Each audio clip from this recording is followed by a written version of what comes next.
राम राम राम।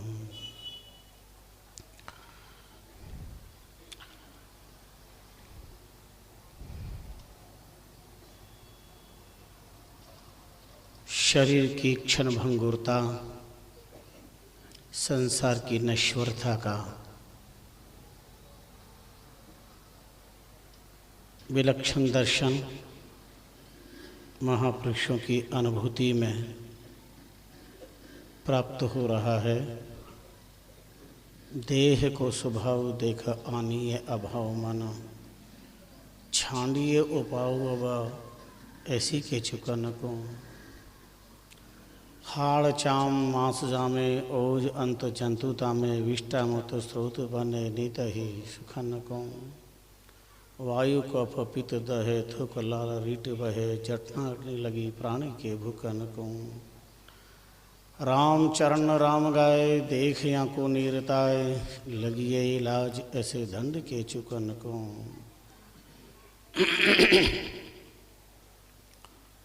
अनिर्वचनीय अप्रमेय अचिंत्य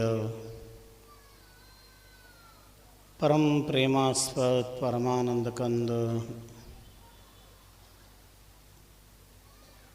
आनंद हूँ के आनंदता, सुख के सागर राम, मंगल भवन मंगल हरि। अनंत नाम रूप समलंकृत समर्चित, सत्यम अनंतम ब्रह्म विश्वात्मा के मंगलमय पवित्र पाद पद्मों में अनंत बार प्रणिपात करते हैं। पुण्य श्लोक तपश्चरण ब्रह्मदेश आइया धर्म चरण जी नाम, भक्ति अवतार चरित चक्र चूड़ामणि। कालज्ञ तत्वज्ञ नामज्ञ समाराध्य श्री महाराज के प्रणम्य पाद पद्मों में श्रद्धा भक्ति प्रीति पुरस्सरः प्रणिपात करते हैं अनंत अनंत बार।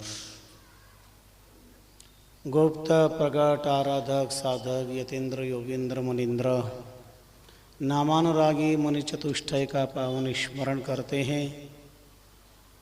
अनंत काल से राम नाम से स्वतः सिद्ध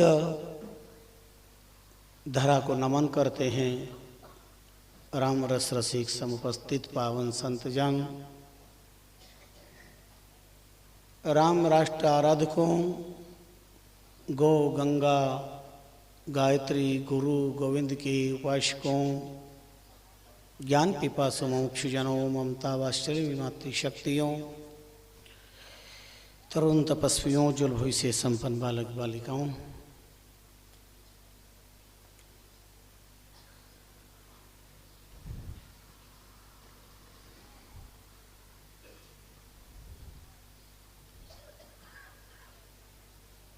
महापुरुषों ने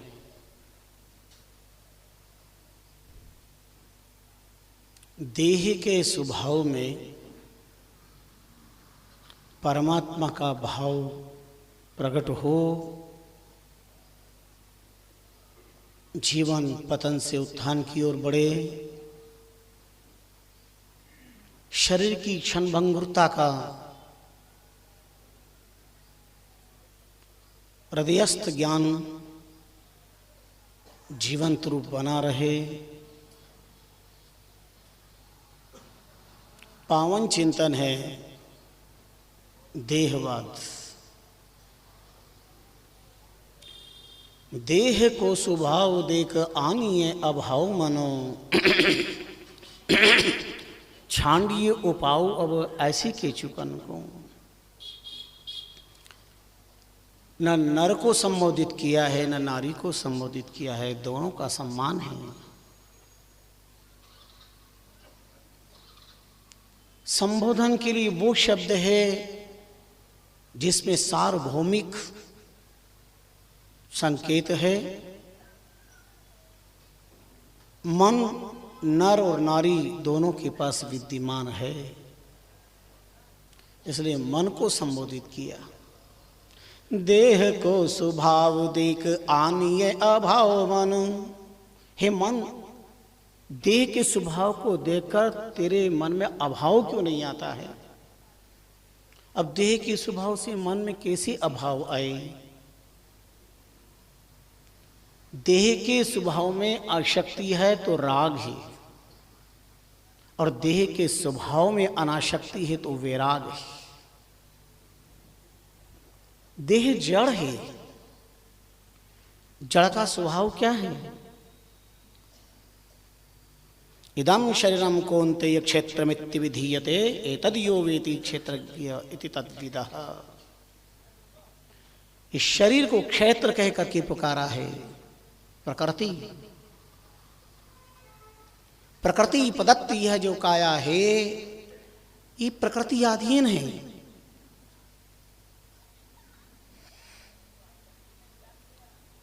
हमारी नादानी ने विकृति अधीन बना दिया। राम और गुरु संत कृपा जिसकी जीवन में हुई वह प्रकृति और विकृति से अलग हट करके और संस्कृति के नाम साधना के पात्र बन गए। ये महापुरुषों की कृपा।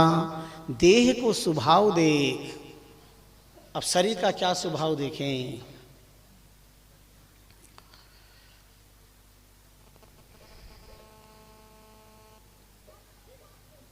शरीर का स्वभाव है देह उपासना में सारा जगत लगा हुआ है।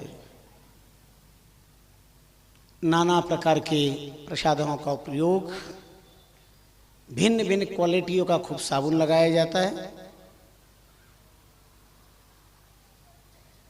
लाइबाय, लक्स, रेक्सोना, विजिट, मारुति, पता नहीं कितनी कितनी क्वालिटी के बहुत सारा उद्घाटन किया जाता है,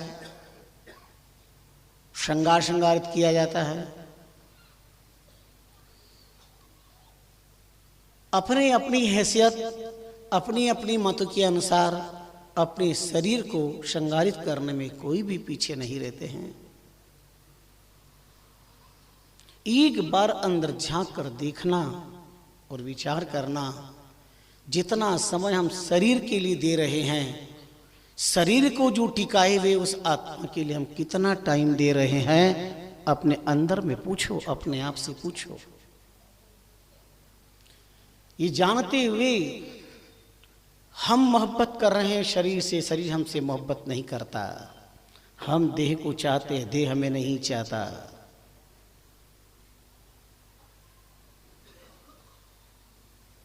मांस, मज्जा, विष्ठा आदि का भंडार है। संकेत किया है महापुरुषों ने, क्या है शरीर, देह क्या है।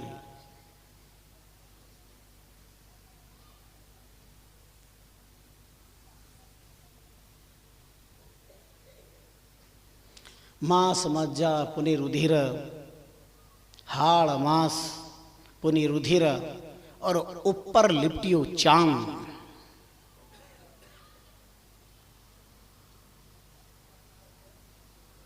संतों ने संकेत किया।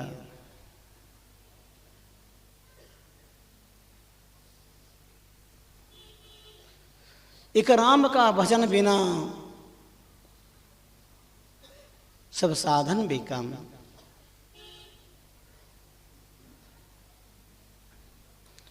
जिस देह के संसर्ग से देव दूषित हो जाता है, देह बिगाड़े देव नित, अन्न, जल, पृथ्वी, पवन, ऐसे मलिन देह को उत्तम कहे कवन। जल देव है, शरीर के संसर्ग से जल की क्या स्थिति बनती है। अन्न देव है, शरीर के संसर्ग से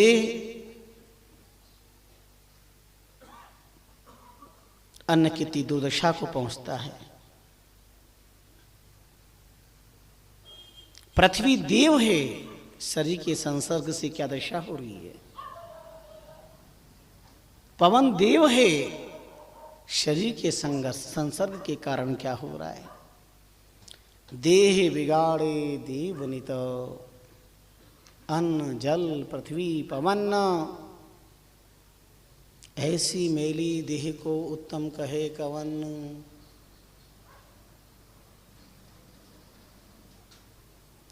विचार करिए, सर्वोत्कृष्ट रचना है।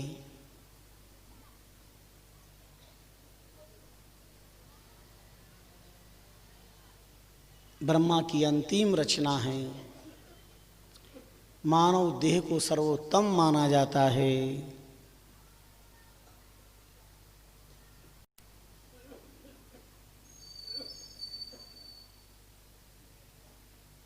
पर निकृष्टता कितनी है,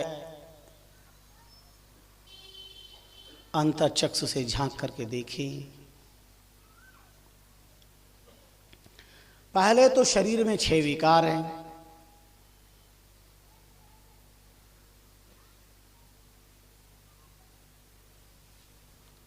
पहला विकार है पैदा होना। उपजत और बढ़त है, बाल युवा पुनि होय, वृद्ध होय पुनि मरत है, यह सट विकारज सोय। शरीर में 6 विकारे, ध्यान देना श्रोताओं, भगवत प्रेमियों। शरीर का उपजना, पैदा होना ही विकार है, क्योंकि विकार से ही शुभारंभ होता है, उसी का नाम विकार है।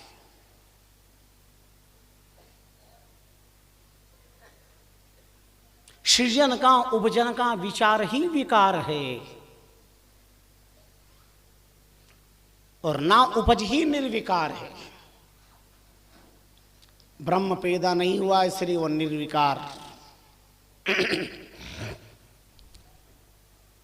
सृष्टि विकार, संसार विकार।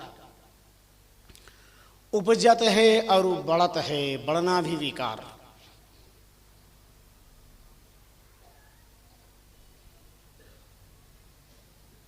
बाल युवा पुनि होए, बाल अवस्था होना, युवा अवस्था होना, फिर वृद्ध अवस्था होना, वृद्ध होए पुनि मरत है, यह सट विकार जसोय।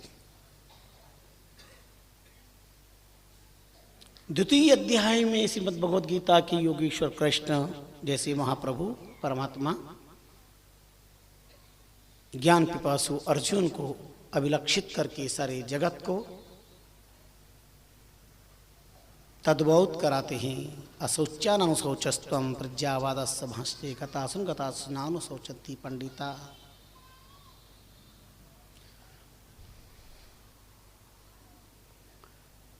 अर्जुन कहता न योषिति गोविंद मुक्त्वा तुष्टिम बभूव, मेरे को युद्ध नहीं करना।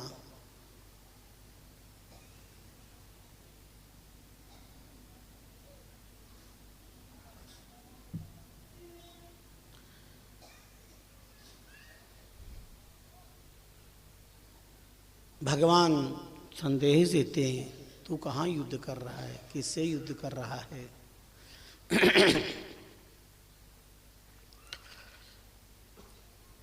जो मर गए हैं और जो नहीं मरे हैं, इन दोनों का ही देह विचार बुद्धजन नहीं करते, ज्ञानी नहीं करते। और फिर सुन हम जातुम नासम जनपतः, तू मैं ये जगत कितनी बार पैदा हो गया, कितनी बार मरा है, कितनी विचित्रता से मरा है।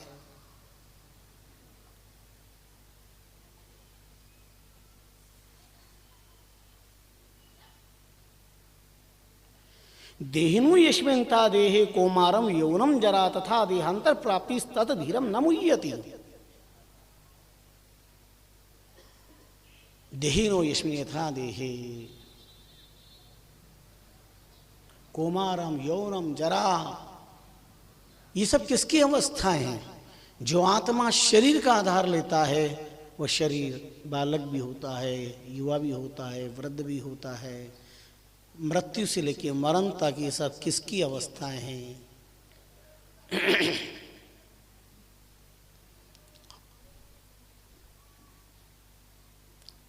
यम ही निव्यथन्ते ते पुरुषस्य पुरुषऋषभः समा दुख सुखम धीरम बताए तत्कल्पते। क्योंकि अर्जुन नास्तो विदिते भावो ना भावो विदिते सतः उभयोरपि दृष्टो न तस्तुयो अन्वयो तत्वदर्शी। सत का कभी अभाव नहीं होता और असत का कभी प्रभाव नहीं होता।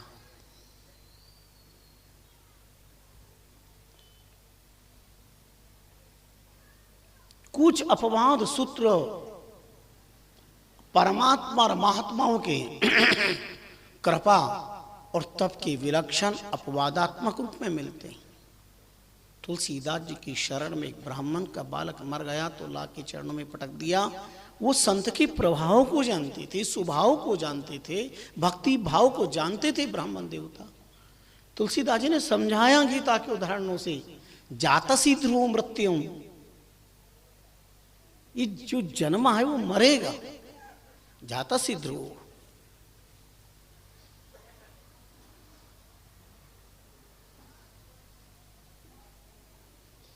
ध्रुवम जन्म मृत्युश्च च तस्मात् अपरिहार्यते न तुम सोचितो महर्षि। जन्म है वो पैदा हुआ मरेगा, जो मरा है वो पैदा होगा। देहि नित्य मध्योयम देहे सर्वस्य भारत तस्मात् सर्वाणि भूतानि न तुम सोचितो महर्षि। बहुत समझाया, शास्त्र से समझाया, आत्मा की मृत्यु नहीं होती। अजर है, अमर है, अछेद्यो अभेद्यो।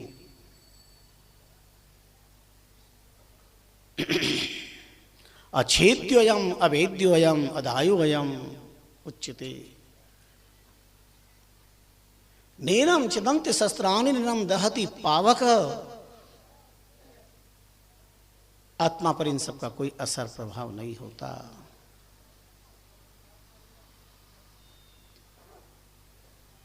पर ये सब उपदेश शास्त्र के मिथ्या नहीं है, पूर्ण सत्य है।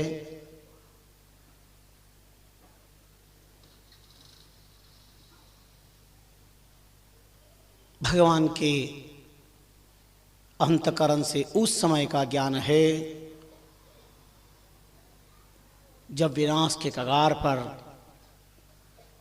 सब खड़े हुए थे। ऐसा कर्म कर चुके थे जिसका फल यही था, और इस कर्म फल से जिन्हें बचाना था भगवान ने उन पर अनुग्रह किया है।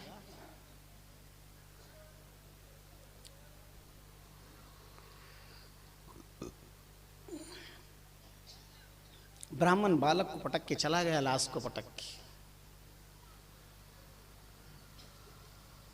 तुलसीदास जी बड़े विचित्र खिन्न हो गए। उजड़ खेड़ा फिर बसी निर्धनिया धन होई, गया न जोबन बावरी मुआ न जीवे कोई। आपने हनुमान जी को याद किया। हनुमान जी आए, तुलसीदास जी की करुणा को देखा, संकेत को समझा, सीधे संयमनीपुरी पहुंच गए। तो यमराज से कहा, इस बालक की प्राण अभी आप रख दीजिए। उनका नहीं। लिखिता चित्रगुप्तेन ललाटाक्षर मल्लिका सा न चालाई तुम सक्या। जो लिख दिया है वो मिट नहीं सकता। लेख लिख दिया विधाता छठी रात का, अंक राई घटे न तिल बड़े, रह रहे जीव निसंक। लेख लिख दिया विधाता आज्ञा राम की पाई, अब उनसे कौन अधिक है जो लेख मिटाने आए।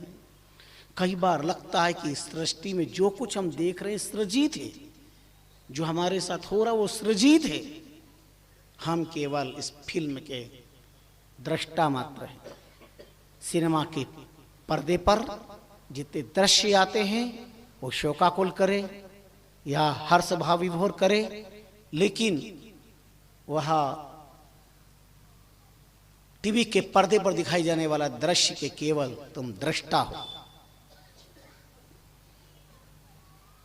ये संसार भी वही है, हम दृष्टा हैं, केवल देख सकते।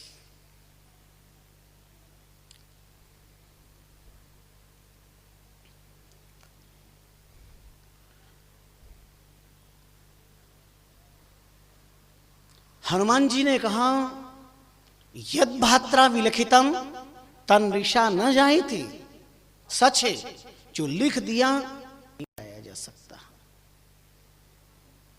इसमें कोई संशय नहीं।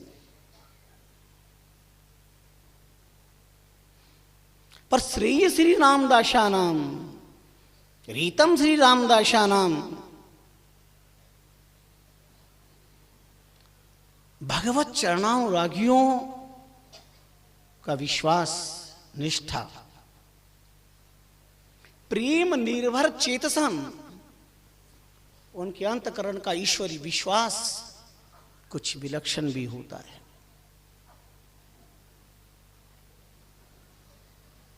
जो काम परमात्मा नहीं कर सकती, परमात्मा के लाडले चरणानुरागी कर देते हैं। मैं कह रहा हूं इसलिए दे कर दो। जब स्वीकार नहीं किया तो आपने यमराज सहित यमपुरी को अपनी पूंछ से लपेटा कि सोच लो अभी भी अवसर है।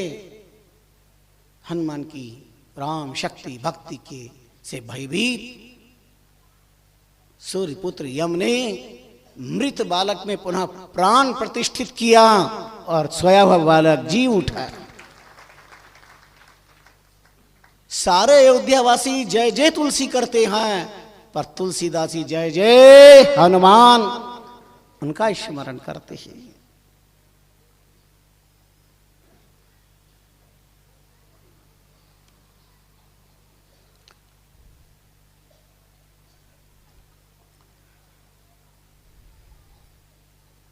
सर्वम काल वशम, सब काल के वश है। कितना ही दे कुछ भी चाह ले, उसका चाहा प्राप्त होने के बाद में भी मृत्यु अवश्यंभावी है।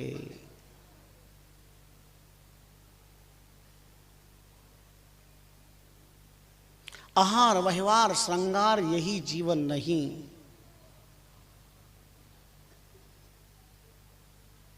एक बार तुलसीदास जी के पास संत परवार देव मुरारी जी और एक नाम सुना है आपने मलुकदास जी का, दोनों दर्शन करने आए। बड़े प्रख्यात दोनों महापुरुष थे, गुरु शिष्य थे। तुलसीदास जी ने बड़ा सत्कार अदा किया। कैसे थे देव मुरारी जी? एक बार जब आप जा रहे थे किसी गांव के अंदर, तो वहां तालाब खोदने रहे थे, वहां पर एक वैष्णव संत को मिट्टी खोदते देखा। और जब ये उधर से निकले तो वहां के मालिक ने जो काम करा रहे थे, उन्होंने मलुकदास जी को भी, वह देव मुरारी जी को भी उसमें लगा दिए मिट्टी खोदने में कि जाओ। देव मुरारी जी जब मिट्टी खोद रहे वहां तालाब के तट पर बैठकर और तन्मनस्क होकर के और जो भजन की तल्लीनता में तल्लीन हो गए और ऐसी भजन की झड़ी लगाई, बस राम राम राम राम राम राम राम। पर यहाँ बैठ के भजन कर रहे हो, मिट्टी अपने आप तालाब में से खुद करके बाहर चल रही है, पर तालाब की मिट्टी खुद गई। सबके सब लोग देख कर रह गए। महात्मा वहां बैठे, मिट्टी यहाँ खुद रही है, ज्यों ज्यों भजन कर रहे मिट्टी खुद रही है। मालिक को पता चला, सबके सब लोग चकित आके चरणों में गिर पड़े। ऐसे सिद्ध नामानुरागी थे देव मुरारी जी। इनके शिष्य थे ये मलुकदास। बचपन में बड़े उद्धत स्वभाव के थे, संतों से भी कई बार विवाद कर लेते। एक बार विवाद हुआ, किस बात का? संतों ने कहा भगवान का आदेश है, अनन्याश्चित्यन्तो माम ये जनाः पर्युपास्ते तेषां भक्तानां योगक्षेममहम्। जो अनन्य परमात्मा का अनुरागी होता है उसका योगक्षेम परमात्मा करती। जो देह का अनुरागी होता है, देह सुख में रहते हैं, कोई गारंटी नहीं, पर जो देव परमात्मा के अनन्य अनुरागी हो गए वो रक्षा परमात्मा करता है, योगक्षेम परमात्मा। इनका नहीं, कर्म किए बिना कुछ नहीं मिल सकता। संतों ने कहा नहीं, अनन्य अनुराग है तो आपको बिना कुछ किए भी परमात्मा कृपा करता है, परमात्मा देता है। जब दांत न थे तब दूध दियो है, और दांत दिए है तो अन्न हो दे को, जान को देत अजान को देत, जहान को देत स्वतों को दे। वो अनन्य भाव है तो परमात्मा देगा। योगक्षेम का वादा किया है परमात्मा ने। आप चल दिए, देखता हूं, और जंगल में चले गए, गांव की सीमा के बाहर। रास्ता ज्यादा था, एक झाड़ था, झाड़ के ऊपर जाकर के लेट गए तने पर, दिखे नहीं ऐसे। दिन भर, शाम हुई, अंधेरा पड़ा, अचानक एक डाकुओं का दल उधर से आया। कुछ डाकू लोग थे, डाका डाल के आए, देखा जंगल ठीक है, झाड़ अच्छा है, बंटवारा कर ले, और नीचे बैठ के बंटवारा करने लगे। बंटवारा करते होने लगी भूख, उन्होंने कहा साहब भूख बहुत लग रही, क्या करें। अचानक का ध्यान गया तो वृक्ष की डाली पर कुछ बंधा हुआ दिखाई दिया, उन्होंने खोला तो उसके अंदर लड्डू थे, प्रसाद था, भोजन था। कोई राहगीर निकला था तो वहां बहुत सारे लोग थे, उन्होंने किसी ने टांग दिया, पर जल्दी जल्दी में चल दिए, वही धरा रह गया। एक डाकू ने तुरंत लेके पाना चाहा, उनके सरदार का ठहरो, भोजन है तो व्यक्ति भी हो सकता है, शायद किसी को पता लग गया हो और भोजन यहां रख करके कहीं छिपा हो, ताकि हम भोजन खा करके इसमें जहर होगा, हम मर जाएंगे तो हमारे सारे माल का वह अधिकारी हो जाएगा, खोज करो। चार तो खोज कर इस समय नहीं दिखा, कोई नजर नहीं आया। डाकुओं के सरदार के पास प्रकाश का साधन था, उसने अपना प्रकाश दीप जलाया। दीप जलाया तो देखा ऊपर से छाया पड़ रही है, देखा ध्यान से तो वो मलुकदास जी, उनको उतारा, बोला नीचे आ जाओ, नहीं आए। उनका गोली ताक देंगे, आ जाओ फटाक से, पकड़ के उतार दिया नीचे। डाकू के सरदार ने कहा ये इसी का माल है, यही लाया, खिलाओ इसको सबका सब पहले। खिलाना उन्होंने नहीं खाया तो जबरदस्ती खिलाने लगे, खिलाओ नहीं तो या तो ये खा लो या फिर सीने में गोली खा लो। दो डाकुओं ने दोनों इधर पकड़ा, मुंह में डाला, और आखिर उन्हें खाना पड़ा।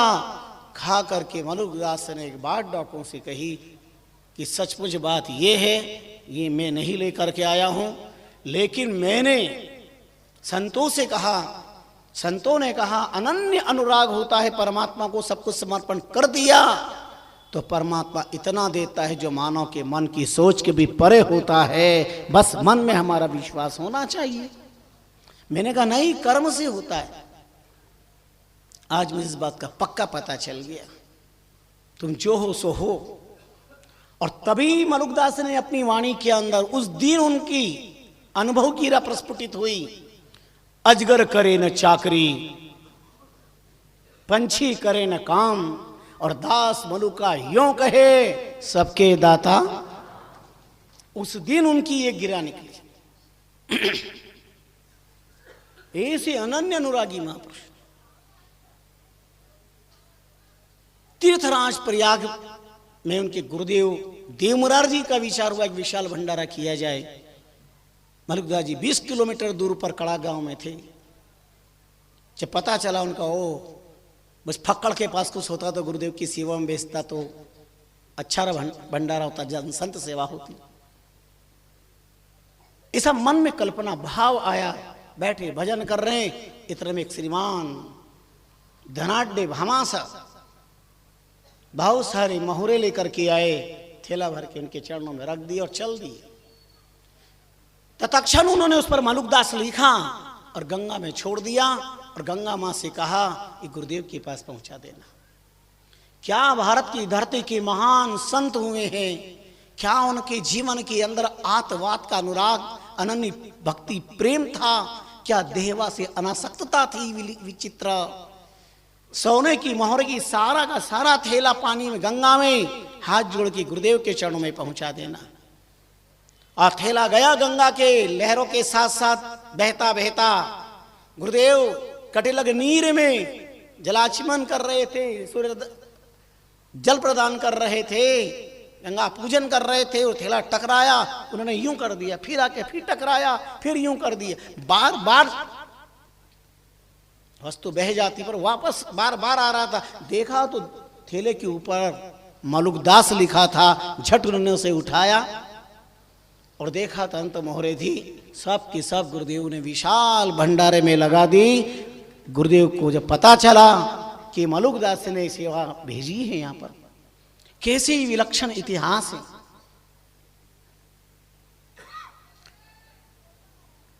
बड़ा विचित्र सा लगता है। सुना है कि एक माँ अपने छोटे से बेटे को लेकर के शॉपिंग करने दुकान पर गई। दुकानदार ने बालक की मासूमियत देख करके चॉकलेट की बरनी खोल दी, लो बेटे जो चाहिए टॉफी ले लो। बालक ने मुस्कुरा करके अपनी सहज सुलभता से कहा, नहीं मैं नहीं लूंगा। दुकानदार ने समझाया, माँ ने समझाया, ले ले, उनका नहीं लूंगा। हार करके दुकानदार ने अपने हाथ से चॉकलेट की बरनी में से बहुत सारी चॉकलेट लेकर के उस बालक को दे दी। बालक ने झट लेकर जेब में रख ली और माँ के साथ लौट आया। रास्ते में माँ ने पूछा, बेटा वो अंकल जी कह रहे थे, मैं कह रही थी, तब सब चॉकलेट खोल दी, तूने ली क्यों नहीं? क्या जवाब था बालक का? बालक ने कहा, माँ मेरे हाथ छोटे छोटे हैं ना, मैं अगर लेता तो 2-3 चॉकलेट आती। अंकल जी के हाथ बड़े थे इसलिए उन्होंने इतनी सारी चॉकलेटें दी, इतनी चॉकलेटें दी। बस ध्यान रखना, उस परमात्मा पर भरोसा रहा। अब परमात्मा ने कृपा करी, और परमात्मा जब देता है हमारी सोच से भी परे दे देता है, मन से भी परे दे देता है। उसकी कृपा में पता नहीं क्या जादू है, कब कैसी कृपा कर दे। अरे वो तो कृपा करके समुद्र देना चाहता है, पर तुम चम्मच लेके खड़े होगे तब क्या दशा होगी, यह तो सोचो।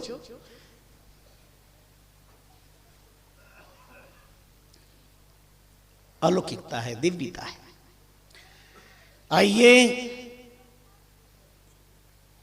ये सब विचित्रताएं जीवन की महापुरुषों के चारु चरित्र से मिलती है।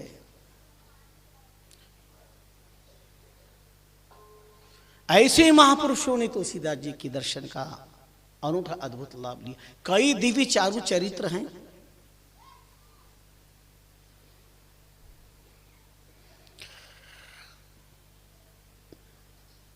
महापुरुष अपने देह का नहीं, उनका न अपना कोई सुख होता है न कोई अपना दुख होता है।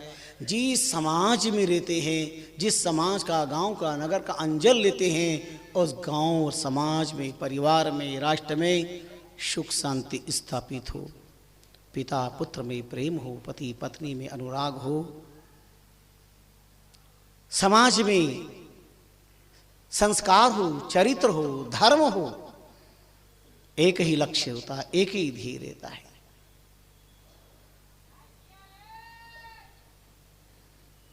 वो देह के उदाहरणों से सावधान करते हैं। तुम्हारी देहासक्ति जन्म मरण के चक्र में तुम्हें डालेगी, मुक्त नहीं हो पाओगे। तो देह को स्वभाव देख आनिए अभाव मन, छांडिए उपाव अब ऐसी के चुकन को। नहीं चाहिए ये शरीर बार बार मानव। मां नकारात्मक, निषेधात्मक, नव यानी नया। अब नया जीवन नहीं चाहिए प्रभु, ऐसी कृपा करो, इतनी कृपा करो, इसी जीवन के अंदर इतनी भक्ति हो कि जन्म मरण से मुक्ति मिल जाए, फिर हमें शरीर नहीं चाहिए।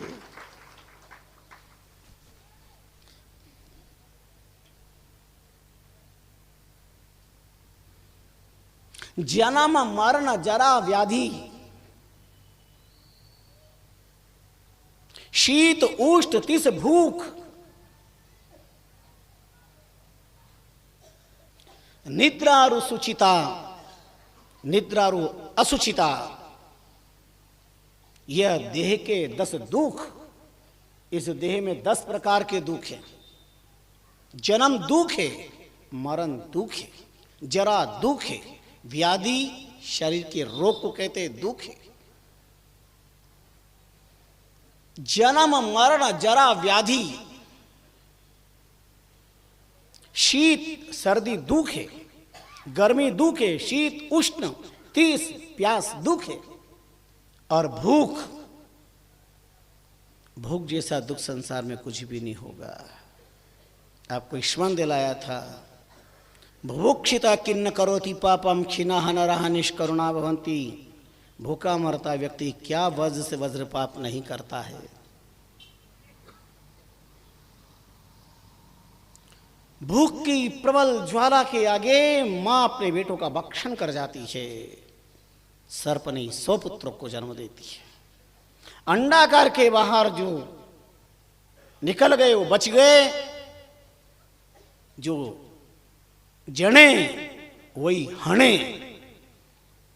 जो सांपिनी सर्पिनी बच्चों को जन्म देती है, उस प्रसव पीड़ा के क्षणों में इतनी प्रबल भूख जगती है, वो अपने ही बच्चों का भक्षण कर जाती है।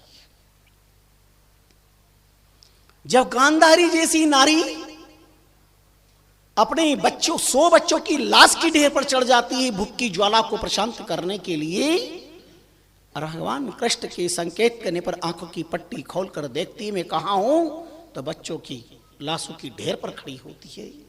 ये भूख जैसा कष्ट संसार में कुछ नहीं होगा। सारे संसार के भ्रष्टाचार का कारण भूख है।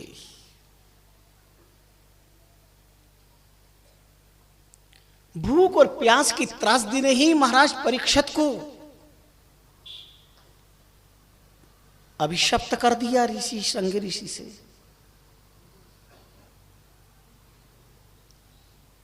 नौ स्कंद श्रवण कराने के बाद 10वें स्कंद के मंगलाचरण में सुखदेव जी ने कहा था, राजन अब भूख प्यास लगाई होगी, कुछ देह धर्म कर लीजिए, जो कुछ करना है। छलक पड़े अश्रु महाराज परीक्षित के गंगा के तट पर। जिन्होंने देह की जड़त्व को समझ लिया था, उन्होंने कहा गुरुदेव इस भूख और प्यास जैसी डायन ने ही मेरे जीवन को बर्बाद किया है। इस भूख और प्यास की त्रासदी ने ही मेरी धार्मिक बुद्धि को अधर्म किया। महापुरुषों को गले में मुझे माला डालनी थी, लेकिन मैंने मरावा सांप डाल दिया। ये भूख और प्यास के कारण हुआ है पाप। आज भी राष्ट्र में जितने अपराध, जितनी दोष, ये धर्म के साथ जो अन्याय हो रहा है, ये सब के पीछे कारण खोज लेना। सत्ता की भूख, संपत्ति की प्यास, ये लौकेशना का लोभ, ये सनातन धर्म के साथ अन्याय करता है। नहीं समझ पाते हैं हम। पूछना चाहते हैं उन लोगों से भी जो देश के महानायक बने बैठे हैं, संविधान के मर्मज्ञ कहलाते हैं। जब केरल की धरती पर रमजान के महीने में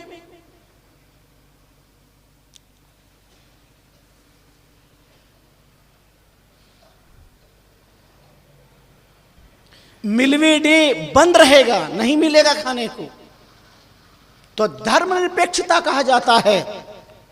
पर जैन संप्रदाय का पर्युषण पर्व चले और मांस की दुकानें बंद होनी चाहिए तो सांप्रदायिकता कहा जाता है। कितना बड़ा दुर्भाग्य, कितना बड़ा दुर्भाग्य।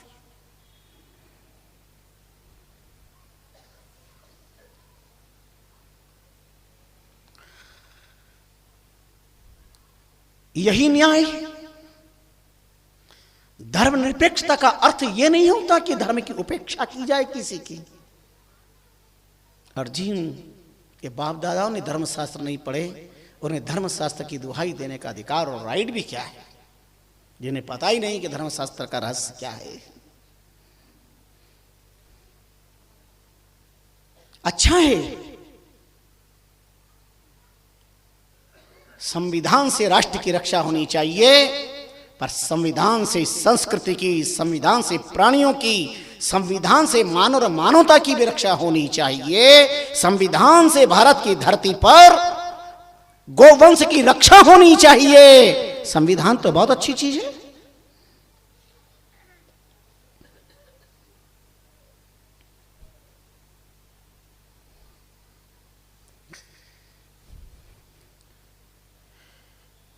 किम अधिकम, क्या अधिक कहें।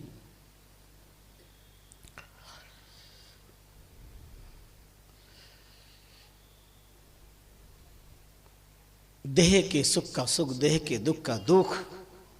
वितराग महाप्रभु में से सुख मानते हैं, दुख मानते हैं। देह जन्मिया जन्मिया कहे, देह मुआ मुआ कहे सोए। देह सुखिया सुखिया कहे, देह दुखिया दुखिया होए।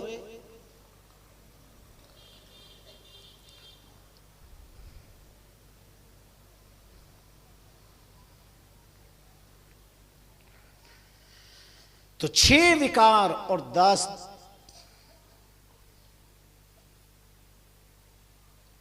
दोष इस शरीर के अंदर है, जो रोगों का घर है। शरीरस्य व्याधि मंदिरम,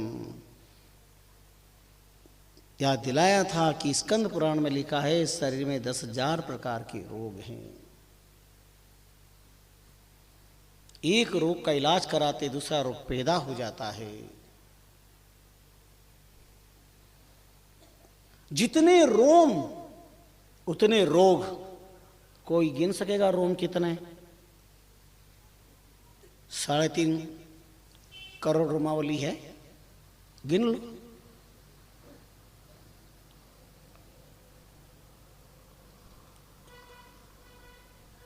कल्पनातीत तो रोग है। हम एक रोग का उपचार कराते दूसरा रोग पैदा हो जाता है। मन की एक इच्छा पूरी होती है, दूसरी इच्छा को फिर जन्म मिल जाता है।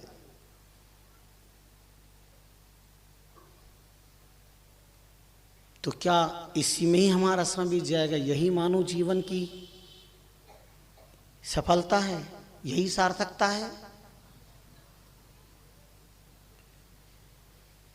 इसलिए महापुरुषों ने देह को स्वभाव देख आनी अभाव मन। मन इस देह की आकांक्षाओं की पूर्ति में इसमें तू लगा रहेगा, कब याद कर पाएगा? क्या है शरीर?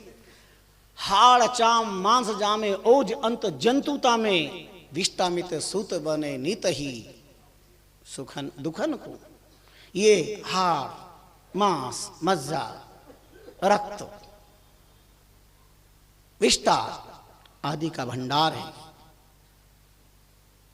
कितना भी सुंदर चमड़ा हो, थोड़ी सी चमड़ी को यूं करके देखना, थोड़ी देर में मक्खियां भिन भिनाने लगेगी।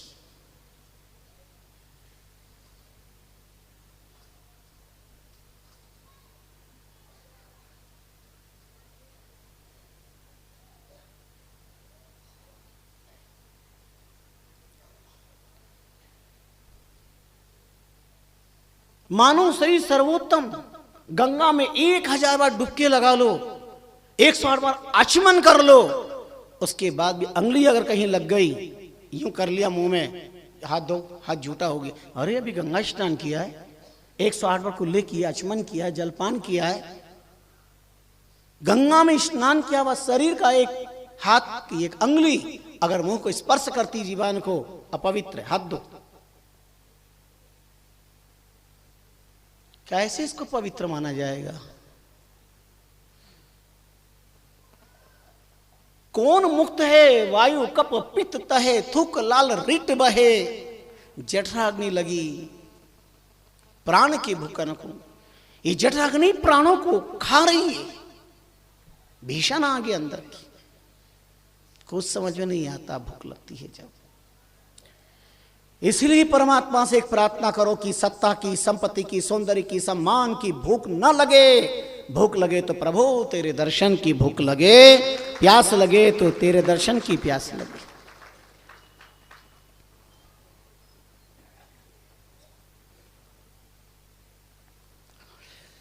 भगवान को बांसुरी से बहुत प्यार है। योगेश्वर कृष्ण को बांसुरी से बहुत प्यार। क्यों प्यार? जड़ बांसुरी 3 उपदेश दे रही है। भगवान क्यों से प्यार करते? एक तो बांसुरी में गठान नहीं है, ध्यान देना, बांसुरी में गठान नहीं है।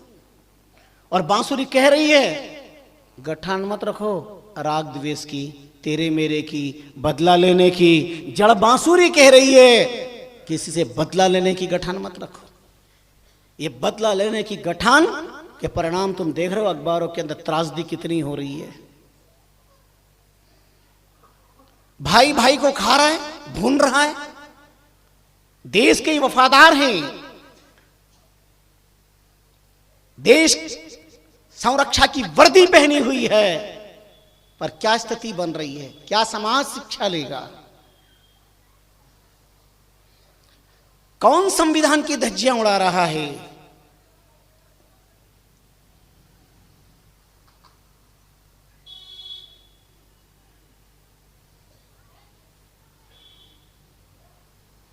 किससे क्या आशा रख सकते हैं?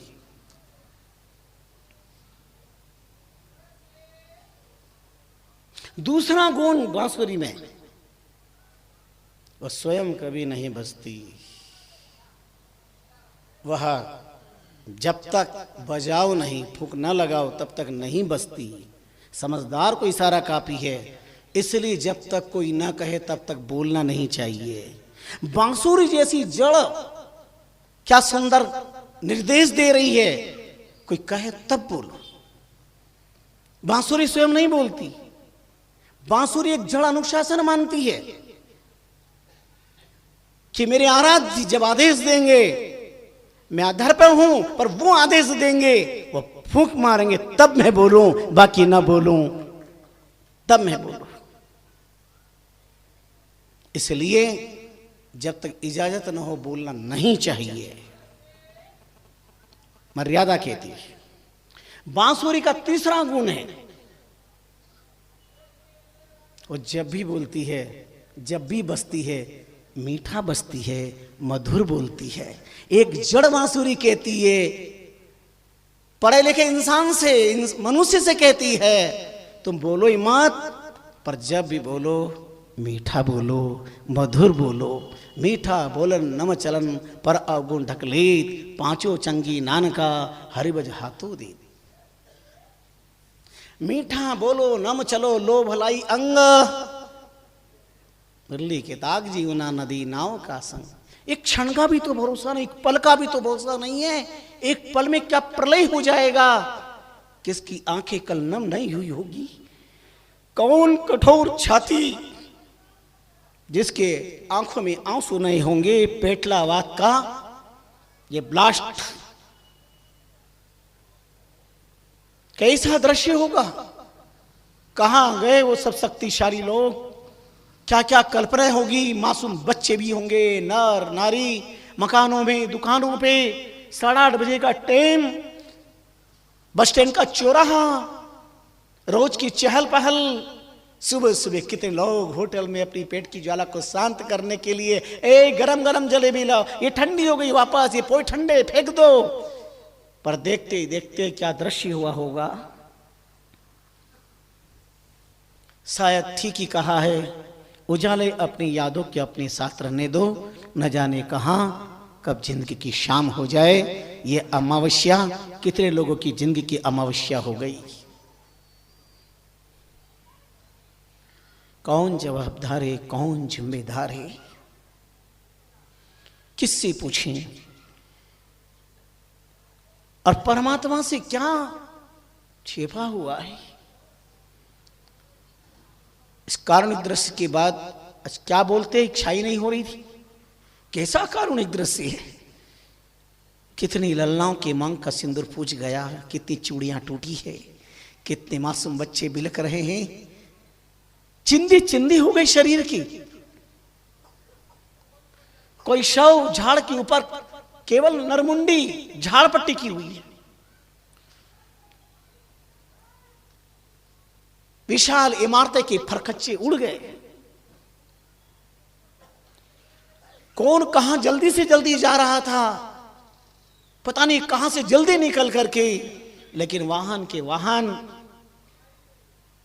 न जाने कितने कितने किलोमीटर की दूरियों पर लाशें, किसी का हाथ कहां, किसी का पैर कहां। ये कैसा, क्यों हुआ ऐसा? क्या अपराध था इन सब का विधाता? और अगर तेरी यही लीला है महाविध्वंस की, कभी आतंकवादियों के माध्यम से, कभी प्रकृति से, कभी विकृतियों से इस सृष्टि को खपा करने का, तो निश्चित महापुरुषों ने जो साधना बताई, जो महासंकेत किया है, राम चरण राम गाए, देख या को नीरताए, करिए इलाज ऐसे दंड के चुकर को। शरीर की नश्वरता है, प्रतिपल प्रतिक्षण का सदुपयोग करें, सदुपयोग करें, अक्षण भी व्यर्थ न जाने दी। किसो भरोसो ग्रास को, ग्रास रहे मुखमाए, होठ समेट सके नहीं जीते कुछ कर जाए। एक क्षण का भी भरोसा नहीं, पल का भी भरोसा नहीं है। कौन किसको दोष देगा, कौन किस पे क्या क्लेम करेगा? सब कुछ दिया जा सकता है, सरकार प्रशासन के द्वारा अर्थ सहयोग दिया जाएगा, पर अर्थी को जीवन में तो नहीं बदला जा सकता।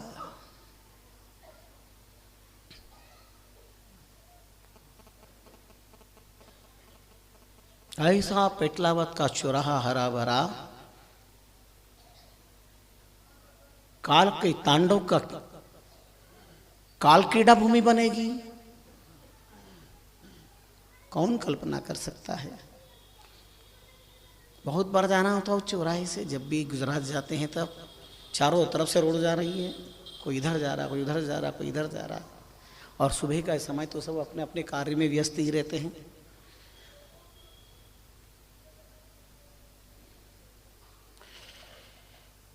हम अपने आराध्य के चरणों में, परमात्मा के चरणों में प्रार्थना करते हैं, तमाम दिवंगत आत्माओं को परमात्मा अपने चरणों में स्थान प्रदान करी। वो किसी जाति के हों, किसी समाज के हों, किसी वर्ण के हो, किसी वर्ग के हों, लेकिन वो मेरी भारत की धरती के हैं और इस धरती के मानव हैं। प्रभु आपकी लीला को कोई पार नहीं कर सकता। उनके परिवार को इस वज्रपात पर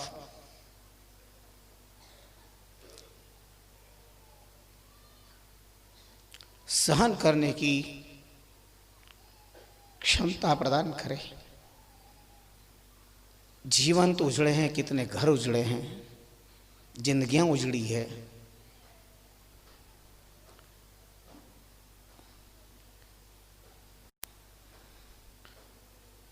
हृदय विदारक दृश्य से सावधान होना बहुत जरूरी है। ऐसा मत सोचिए घटना वहाँ घटी है, हम सब सुरक्षित है। पता नहीं समाज और राष्ट्र में अगर विकृतियां बढ़ती रही और संत शास्त्र धर्म ईश्वर को ताक में रख दिया तो कब कौन से चौराहे पर कौन सी घटना घटेगी कोई ताकत रोक नहीं पाएगी। एकमात्र ईश्वर परमात्मा, उन पर भरोसा रखें, उन पर विश्वास रखें। प्रभु का नाम स्मरण कर प्रणाम करें। जब भी घर से बाहर निकलो अपने इष्ट को, अपने परमात्मा को प्रणाम करो। बाहर से आ जाओ, घर में प्रवेश करते ही अपने प्रभु को प्रणाम करो। अपने घर में महापुरुषों के दिव्य स्वरूप विराजमान करो, ग्रंथ विराजमान, गीता भागवत रामायण महापुरुषों की वाणी विराजमान रखो। ये कल्प वृक्ष है, हमारे जीवन की रक्षा करते हैं। बच्चों को संस्कार दो, नास्तिक मत बनाइए, मत दो शिक्षा बच्चों को चांद सूरज को छूने की, मत दो बच्चों को शिक्षा चांद सूरज को छूने की। और दे सको तो संस्कार की शिक्षा दो, सुबह उठकर माता पिता के चरण छूने की, सुबह उठकर माता पिता के चरण छूने की। वो संस्कार उनमें आना चाहिए।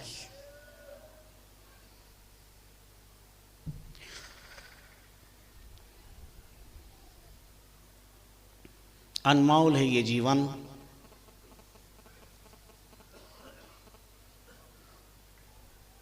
माटी का पुतला है, इससे जितना राम राम बोला सको बोला दो।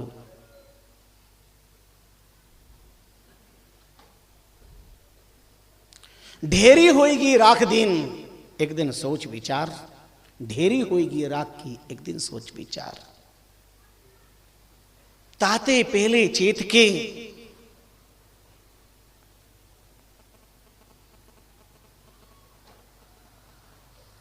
कर लीजिए उपकार।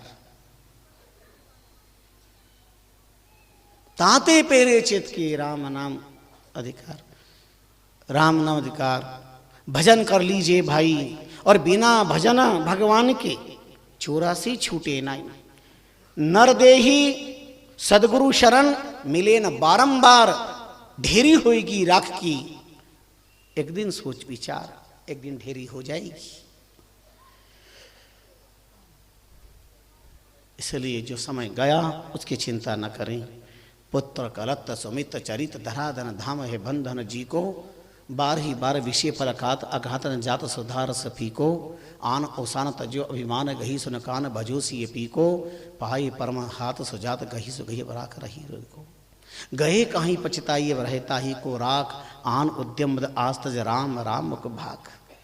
जितना उपकार कर सको कर लीजिए। नहीं हो उपकार तो कोई बात नहीं, अपकार मत करो।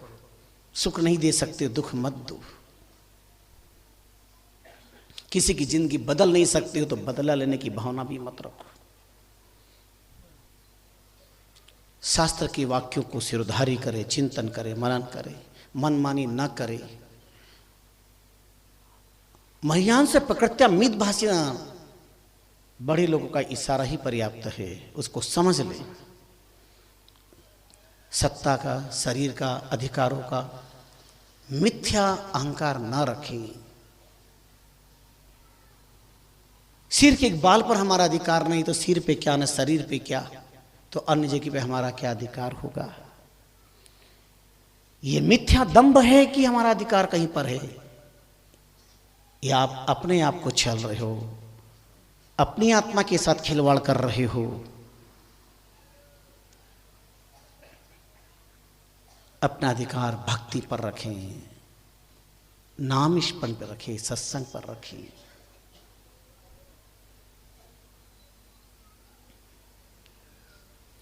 हृदय दया संतोष धन राम भजन अधिकार। राम चरणवा को सुफल मनुष्य जन्म अवतार।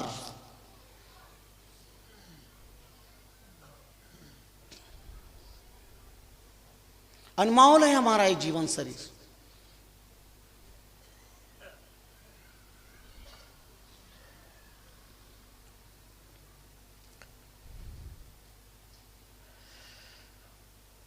समय तो इतनी द्रुत गति से चलता है। कई लोग कहते हैं स्वामी जी 8:30 बहुत देर से बजती है, पर 9:30 बहुत जल्दी बज जाती है। समय है, समय का सम्मान करना आपका हमारा धर्म है, कर्तव्य है।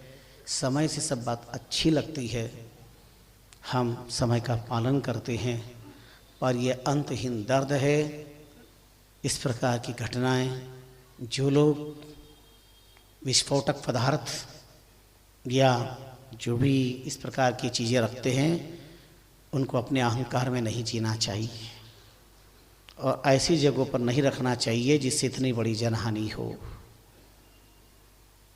कई इसके लिए बात होती भी है, लापरवाही कर देते हैं। पुलिस प्रशासन भी लापरवाही करता है, रिपोर्ट नहीं लिखता है। धन के लोभ में व्यक्ति न जाने क्या क्या हथकंडे अपना लेता है। अंत में यह कह करके मैं अपनी वाणी को विश्राम देता हूं। एक समय ऐसा था जब मंत्र से काम चलता था, समय बदला तो तंत्र से काम चलता था। करवट ली जमाने ने तो यंत्र से काम चलता था। पर आज न तंत्र न मंत्र न यंत्र, जिधर देखो उधर सब जगह षड्यंत्र षड्यंत्र षड्यंत्र। इस पर चिंतन करिए, मनन करिए, जीवन को पावन बनाइए। राम राम राम राम राम राम राम राम राम राम राम राम राम।